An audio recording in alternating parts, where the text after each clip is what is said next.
good morning to everybody on the West Coast here in California. Welcome to Mrs. Best Reviews. We are here to do a live episode recap of Love During Lockup, the $1 Million Fantasy.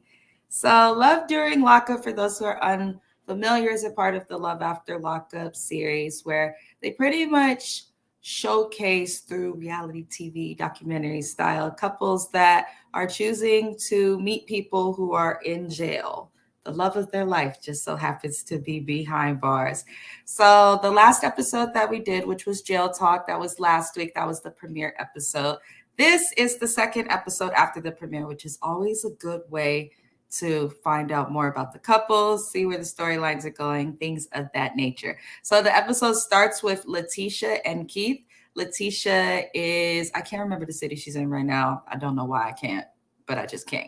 But she owns a tax service and she is married to an inmate named Keith who is in jail. So in the last episode, we find out that one of her employees formerly dated the husband and they made it a big deal and everything. So we find out that these people dated when they were back in like high school, like 16, 17, 18. My thing is, if you dated somebody who's in jail, who you've never met on the outside, you don't know who they've dealt with or where they from, how small of a world it is, anything like that. So why do you care if they used to date? The friend was very, very clear on the fact that she never slept with Keith or anything like that. So I definitely cannot understand why she would be upset, especially if it's from high school. Everyone knows once you're like 30 plus, you don't trip on anybody you dated in high school. They don't count.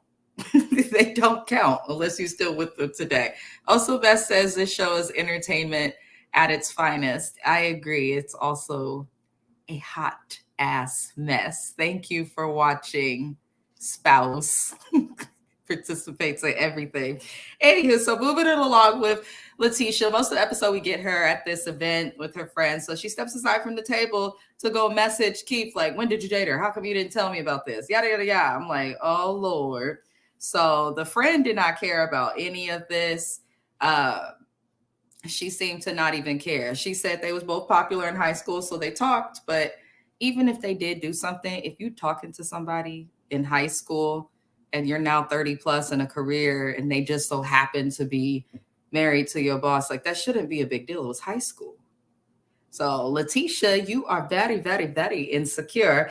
So fast forward, because what we're going to do to format the episode is just go through each couple and what happened throughout the entire episode instead of going back and forth because I don't have time for that. We see that Letitia finally gets to speak to her husband towards the end of the show, but we find out she hadn't heard from him in 14 hours. Now, it clicked to me once they got on the phone why he probably hadn't called. Because remember, she did send him all of those emails questioning him about her employee. So we find out basically when she talks to the husband, she's thinking maybe they were on lockdown. This fool picks up the phone. And when she says, why haven't I heard from you in 14 hours? This ninja said he was busy. You're in jail. How busy with what? Doing what? With whom? I don't understand. Were you making a license plate? Were you figuring out ordering your commissary? What the hell could you have possibly been doing in jail to keep you occupied for 14 hours when you're not on lockdown? I just don't understand. I don't understand it. So me and my husband was laughing at that, watching it like, wait, you was busy? I just can't. So she asked her husband on the phone, since she has him there, because I'm assuming she didn't get any responses to all the messages she sent him. So she asked this man, what happened with you and my employee? Did you guys date?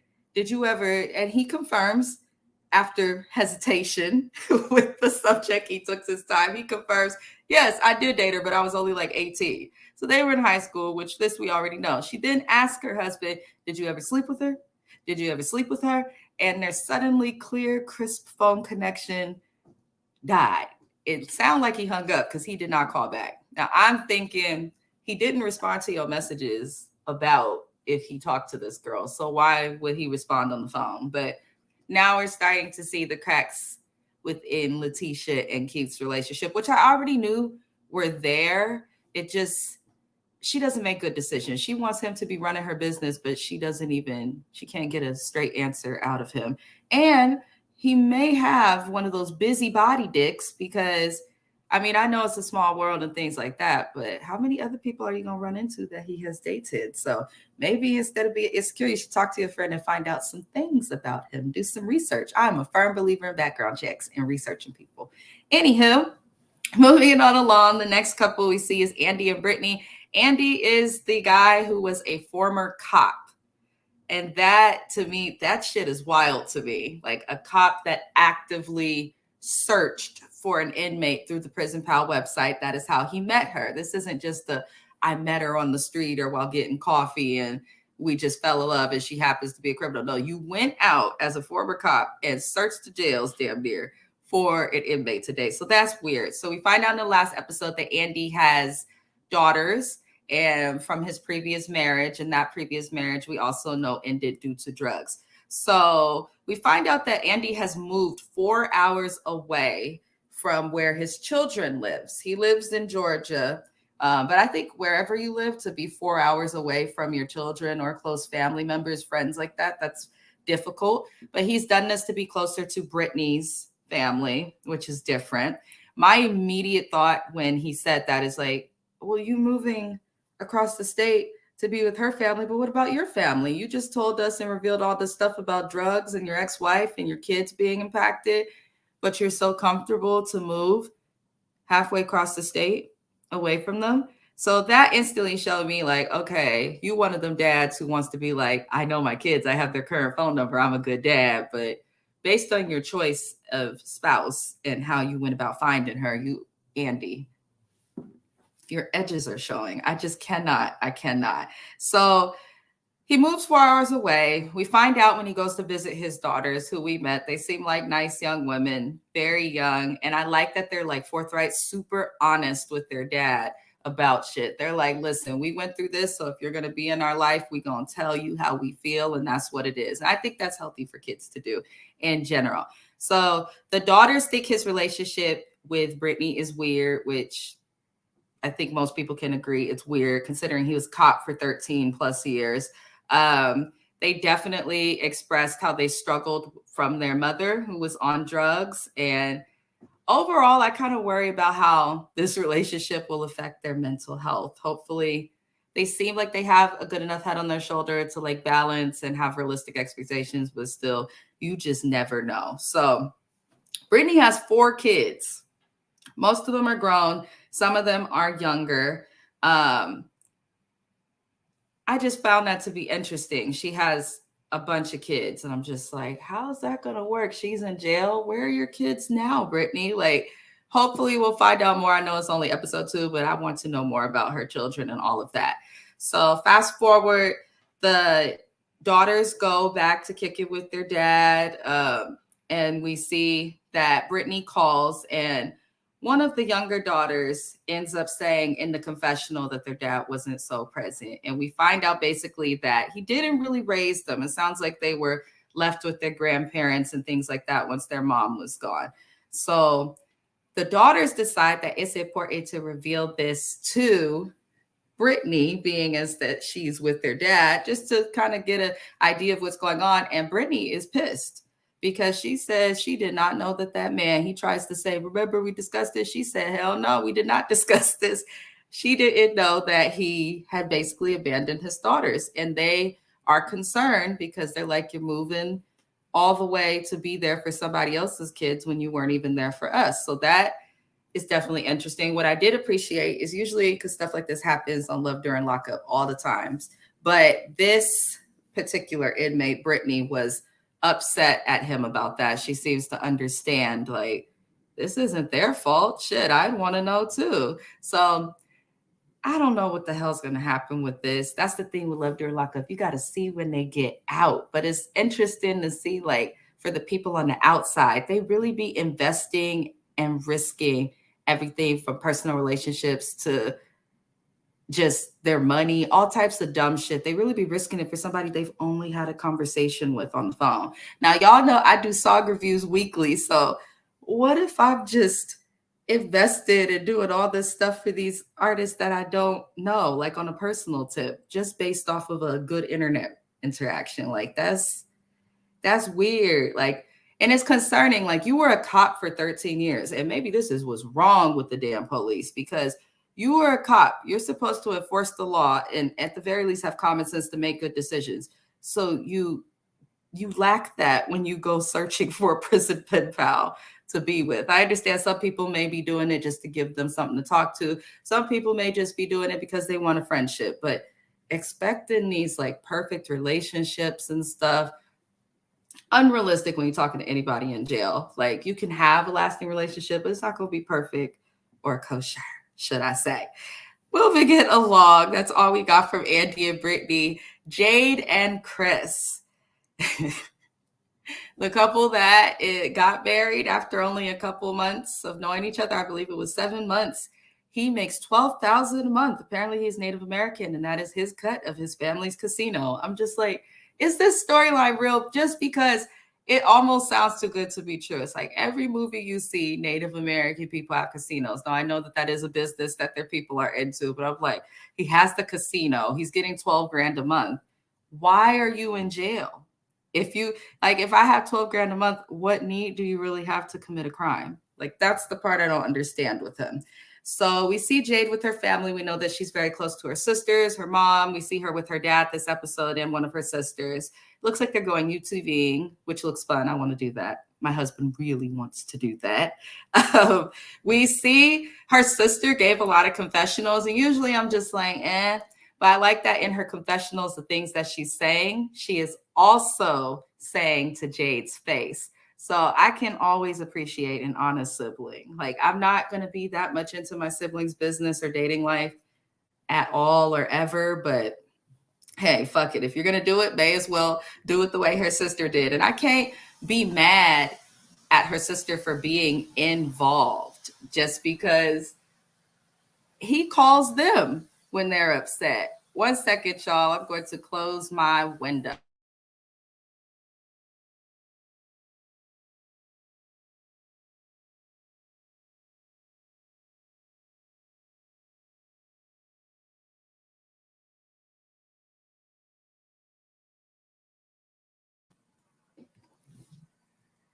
Apologies. I have returned. I have no idea. They're working on something next door. I apologize, but it should be a bit quieter. So we were talking about Jade's sister and how her sister is like super into the business of her relationship. It just seems like they're that type of close-knit family in general. So I know some people are like that, but I noticed the people who are the closest to their family struggle the hardest in their love lives, relationships, and all of that. Love your family, but your family and your relationship should be separate, and then you should bring that person into it. You're supposed to leave and cleave, not cling to the family. Just saying. But they don't give that negative aspect of that. It just seems like her sister has to be involved with this specific relationship because, as we saw the last episode, when Chris cannot get Jade to answer the phone, he will call her mama, her sisters, her friends, her dad. Who does that? Like, jail or not, why are you bothering this woman's family? But the other inmate, Letitia's husband's talking about he's busy. You not busy, because this one got time to call Jade, her family, her aunties, her cousins, her coworkers, her friends, her friend ofs. He got the time to call. But that is messy, and it's like, now your family got to deal with y'all shit. If the man is calling your family, harassing you, and you know that he's going to do this, then just pick up the phone, Jade. Why put your family and him in the situation to where they have to handle and talk to each other? It's just going to make and put a bad taste in everybody's mouth. I don't know, but that's where I'm like, I know reality TV, we cannot believe everything we see for what it is, because some of this is real, some of it's not so real. I'm very clear about that. Certain parts of it doesn't seem like are realistic. Now, the sister does say some things that I think a lot of us were thinking just from meeting her in the first episode. She thinks that money is a big factor in why Jade puts up with the foolishness, deals with the toxicity, and overall ultimately deals with him. And I kind of agree. She's got campers, UTVs, cars, houses with pools. She's got all of this stuff that she's saying that he has helped her to get. Now, she's an influencer who actually has follows and things like that. She said she has like 400,000 followers. Looks like it was on TikTok or something like that. So I know that she's able to monetize or has deals and ads and stuff and probably has her own money. But to have all of the things that she has, you know, he's definitely playing a part in that. So I agree with her sister. Everything with Jade and Chris seems transactional. When he's talking to her, when she does answer the phone about his feelings on things, he's saying, if we're supposed to be together and I'm buying you all of these things, the least you could do is pick up the phone. And it seems like Jade is dealing with that because she does care about him, but we can care about people, and let's admit that material things do also help. You know, if the love of your life was rich, I'm sure none of us would be fucking mad. So it definitely seems like on both ends, the relationship is kind of transactional. I don't know how it's going to go, but we do find out that the sister plans to go to South Dakota to visit this man. And I'm like, there's not even that many people in South Dakota. Aren't they like trying to get people to live there? So I don't know what's going to happen with them, but I'm interested to see what happens once the sister visits. And normally I'd be like, yo, mind your business, get out their relationship. But yo nigga calling me. He's calling me when y'all are in an argument. She could be off somewhere with Jay. Doesn't matter. She gets calls. So if he feel comfortable enough to call her, then hey, he should feel comfortable enough to talk to her about some of these issues because they are putting their families in it. And it just seems messy and toxic. But I do like Jade individually. We can't know if we like these inmates they locked up. So moving on to the next couple, and thank you to those who are watching. I appreciate it. My channel is small. As the channel builds and gets better and gets likes, follows, subscriptions, all of that stuff, we'll start to improve things like quality, cameras, all those things. So I appreciate anyone who watches while we're little. Anywho's, Renika and Asante, the girl who the internet has deemed has a wig that makes her look like a green onion. I lived for the way that they dragged this girl on the internet for that wig because she's a pretty girl. But you can't tell with that Sprite colored themed wig that looks like a green onion upside down. I just cannot understand why I be seeing the prettiest, and I'm Black, so I can say this, y'all. I be seeing the prettiest Black women, and then you look at their hair and you're just like, what's happened? Now I know my hair is simple. I just got, some braids. Shout out to Melita for braiding me up. But listen, not everybody needs to have baby hairs and sideburns and edges. This girl, Renika, had actual sideburns. And she has the prettiest face if you look at her. She's a very pretty girl. But I just can't understand what's going on. And she did speak out about her hair because the internet, people couldn't even focus on the storylines because they were looking at that hair. It was a lot. We were traumatized. And it looks like we're going to get the hair for the rest of the season because I'm still seeing the same wig. I'm still seeing the same sideburns. And her edges are just like Erica Banks on Love and Hip Hop Atlanta. They touch her eyebrows. Now, she's a pretty girl. Her daughters, we got to meet her daughters in this episode. It looks like she has 3 daughters, all very pretty girls. All of their hair was done appropriately. I didn't understand why she didn't get the box braids with her kids. But I guess sometimes, especially maybe because she's a rapper, she's wanting to keep up with, appearances and what's popular, which wigs are popular. But the people wearing the wigs, your favorite stars and celebrities, are paying a lot of money for it. Renika did state she usually spends $300 just on a weave. And, she's not going to let what people say get to them. And she agrees it wasn't the best hairstyle. And she has a stylist now. So I think now that she said that, at least on the Mrs. Best Reviews channel, we won't, roast her. But I have to comment on it just because I'm here to give y'all my honest review. And honestly, within the spirit of my Black ass soul, I'm trying to tell you, that wig is a travesty. It's a criminal offense. It's ridiculous. But after today, we'll be a little light on it. We'll be a little light. But we do see her daughters. All 3 of her daughters are beautiful. It looks like she met up with her sister as well. And her sister made it very clear from the jump, I don't approve of this. I can't support this. She does not support the relationship with Asante. Now, I was so focused on the hair in the first episode that I had to go back and rewatch the episode and this episode. And I'm just like, you know what? Asante, he definitely, I feel like he definitely is talking to other people. Because when she does her video call with him in lingerie, and by the by, so I actually got a homegirl who got somebody locked up who she talked to. They be doing a little jail video calls and stuff. We can never see him. We can never see him. But Renika, I noticed on this video call, I said, this is the best jail quality fucking call. You can see each other. It's clear. And then I realized, wait a minute, he's in his cell. So Renika admits to the cameras because she has no choice but to. She talks to Asante. He has an iPhone in prison. She says, I don't have no idea how he got that iPhone. Girl, your FaceTime is a contraband. If anybody, everybody know they're not giving prisoners cell phones. So I'm like, you got it easy, Renika. I'm not even gonna lie. You got it easy. And I'm kind of wondering why y'all would even risk being in front of cameras who can, like, you never know who's watching this show. Somebody working at his jail could see that and be like, we need to do a raid on this cell because I seen him on Love After Lockup. Like, he has a whole cell phone in there. And apparently the jail has great reception. So she's able to talk to him. But I just thought that was funny. You don't know how he got that iPhone, Renika. Stop playing. So then we see their conversation. And it seems like from this episode and the last one that the only thing that these two discuss is sex. Now, listen, I like to fuck. I enjoy sex. I think most people enjoy sex, which is why we have multi-billion population number for the world. But listen, I don't care what Josiah does. That's my husband.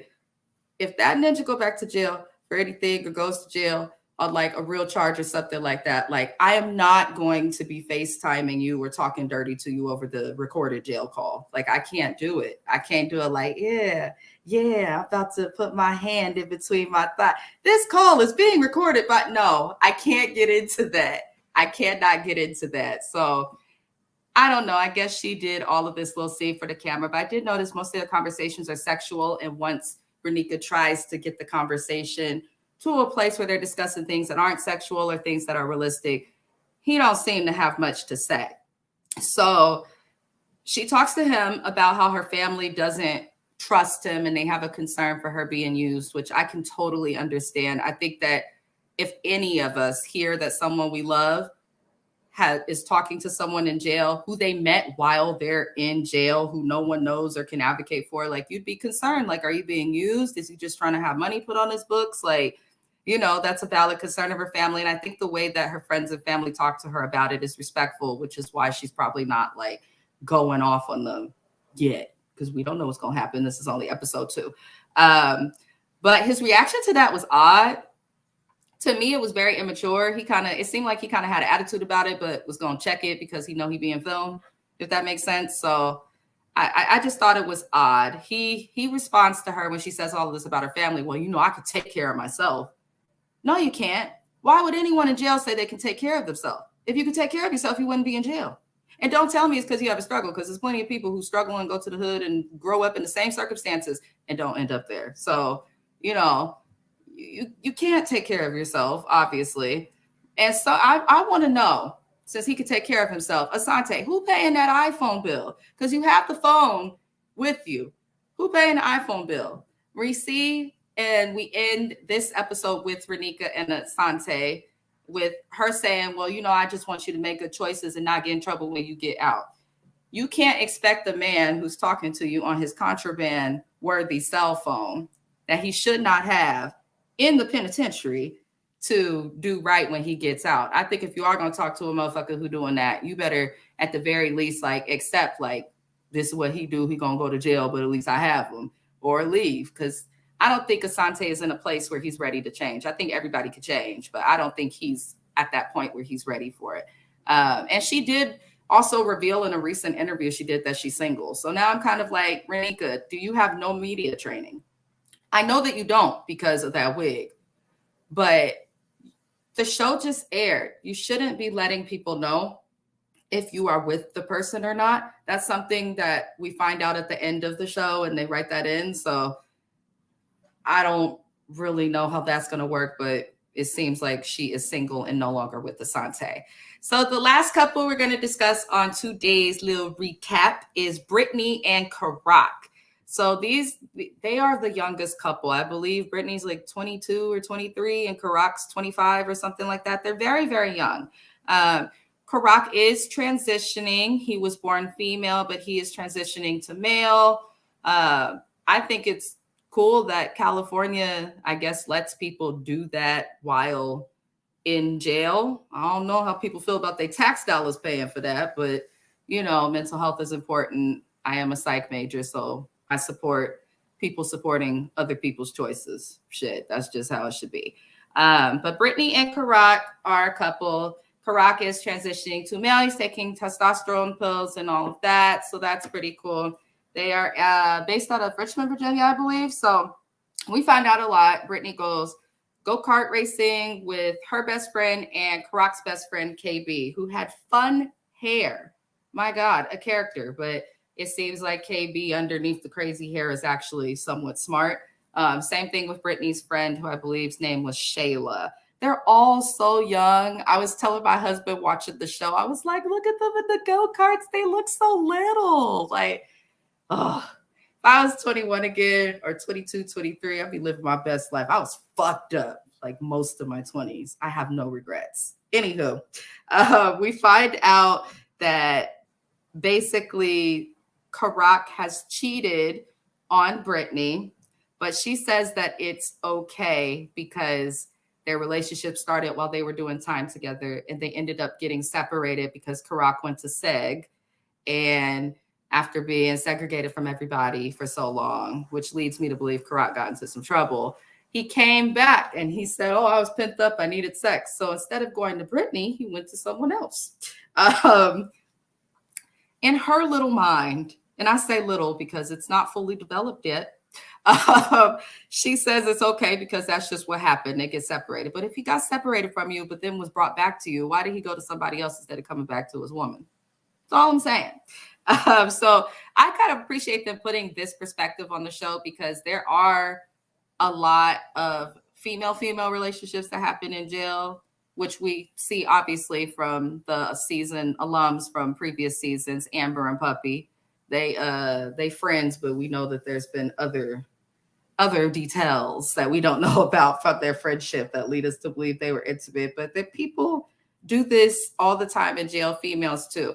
Now, this is the first time they took a couple that met in jail that put them, like on the show in terms of this dynamic with the transitioning and the same-sex relationship. But we did find out a lot about Brittany. We do find out that her family, she said that she grew up a Hispanic Catholic in a stricter household, which I can understand.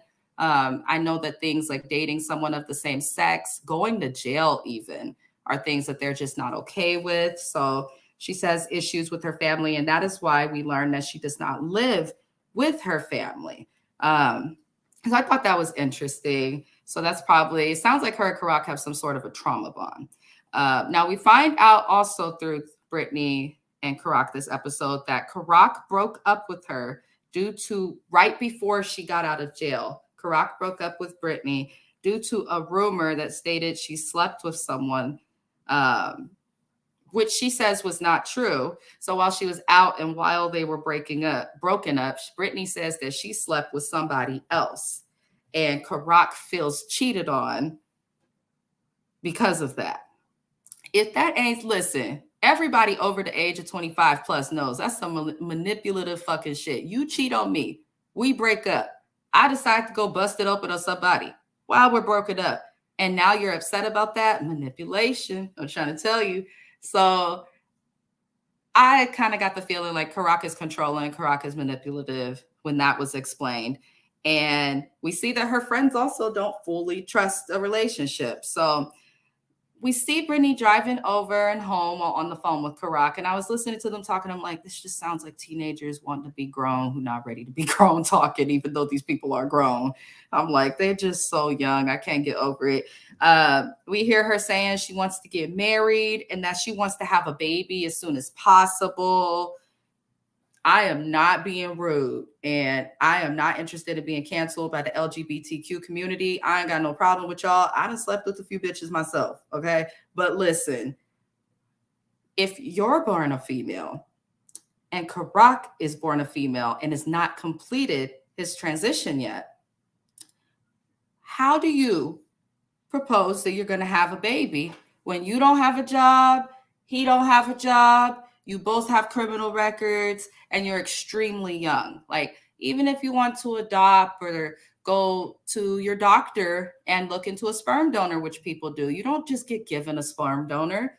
You have to actually go to therapy. You have to see a psychologist because they want to make sure you're in the right mind to do something like that. They want to test the foundation of your relationship. So doctors do refer people to counselors and things of that nature. Listen, you want to have a baby, you want to do all of this. You can't just say and talk like you do to your friends and stuff about your relationship. Homegirl, you got to grow the hell up, get a job, finish school, keep doing the things that you're supposed to be doing so that you can be in a position to take care of a child. That's the problem in the world right now. Motherfuckers get with somebody and say, I love you so much. Let's prove it through a child. And then the child has to grow up with fucked up psychotic people who are growing up and maturing right with them. I just can't. I don't take it seriously. So just something they might need to continue. Y'all, you consider y'all need sperm with an egg to make zygote, aka embryo, aka infant. That's how it goes. I don't know what's being taught in sex ed these days, but apparently that flew right over their head. So that's what she wants.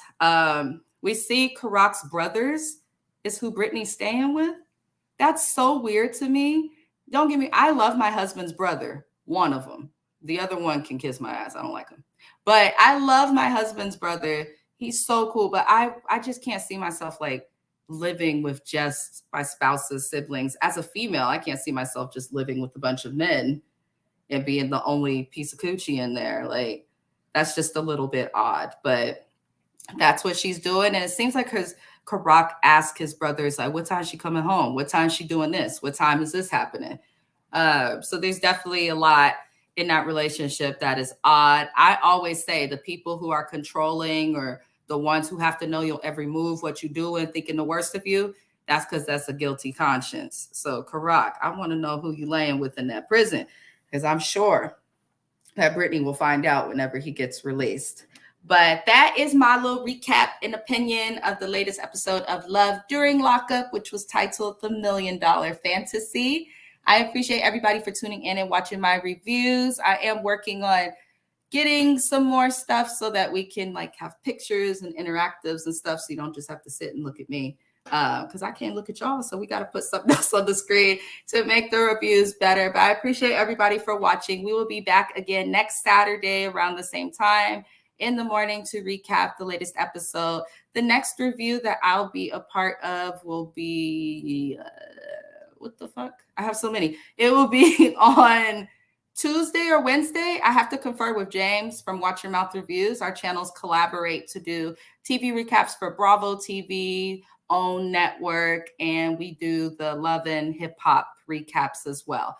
So on Wednesday or Tuesday, we'll have Love and Hip Hop Atlanta recapped, Real Housewives of Atlanta, what else? Bell Collective. And I believe James is also going to have us recap Nene Leakes interview with producer Carlos King. I also have a song review that will be happening on Wednesday at 7 p.m. So if you do music or you know anybody who does music, I accept all genres. You just need to be an independent artist. You can't be Drake and get reviewed, obviously. But if you're an independent artist from a small town looking to get your music out there, I have heard from multiple artists that being on our song reviews has helped them to attain listeners on Spotify, streams, and things like that. So I welcome everybody to come see it. But I appreciate y'all for coming and listening to my big ass mouth and even bigger opinions. And I hope you all have thy best Saturday. Bye-bye.